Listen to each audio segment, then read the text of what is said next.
Trish Triumpho Sullivan here, and we're going to talk today about, on lecture 6, about the 5 perceptual skills. So we've talked a little bit about the symbol system, but let's just go over it really quick. So the symbol system explains in a large part why people untrained in drawing continue to produce like childish drawings kind of throughout their adulthood and even old age.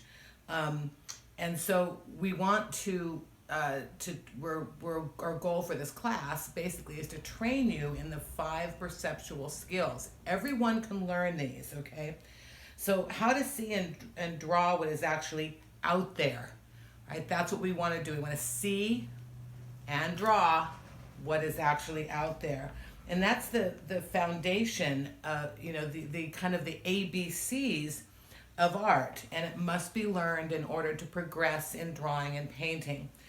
So let's talk for a second about these skills. So there's 5 of them. The first one is the perception of edges. That's what we're working on when we're doing our pure or blind contour drawings, right? The second is the perception of spaces. This is like positive, negative spaces, and it's going to be a big help in your drawing and painting skills. The next is the perception of relationships. That's perspective, right? It's kind of, let me just write that down because it's like it's how things are related to each other. So it's kind of perspective. Van Gogh said that in order, and I'm paraphrasing, says I don't know his exact words, but he said in order to draw anything or paint anything, you had, even the tiniest thing, you had to understand perspective. And it's not hard, but you will get it. So that's the perception of relationships, how things are related to each other. Number 4 is the perception of light and shadow.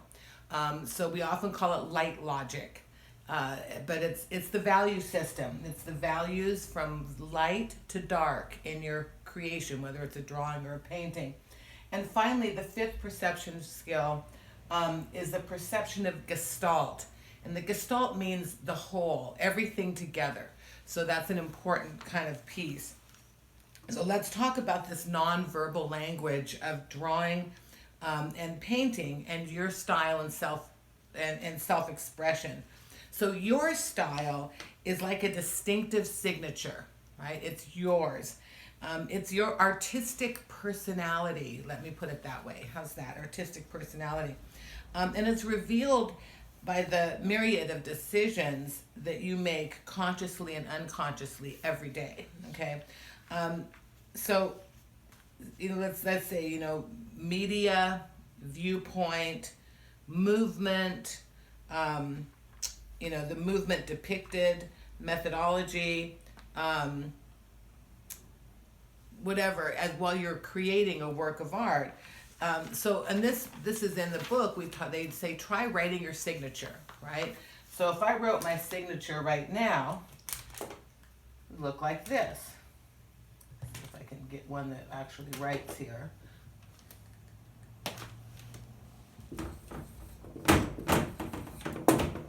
Okay, that's my signature. And that's something that I definitely evolved over my time as an artist and growing up. So it's a lot of responsibility writing checks, and I think that's how I ended up with a signature like that. So your style in drawing is similar to your individual style of handwriting, okay? Your adult style has already emerged. So where you're at right now with your handwriting, you have your own style already. So try writing your signature as you normally would, and then look at it as if it were a drawing, okay? It's your original creation, and you've already expressed yourself with an element, kind of a fundamental element of art, and that's line. The line is a fundamental element of art. That's kind of an important thing. You're thinking your signature is so unique, right? It has legal status and it's owned by you. So, right? Isn't that cool? Every time you write your name, you've expressed yourself through line, just as Picasso's signature line is expressive of him.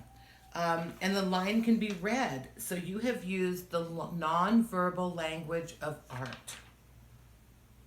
Pretty cool.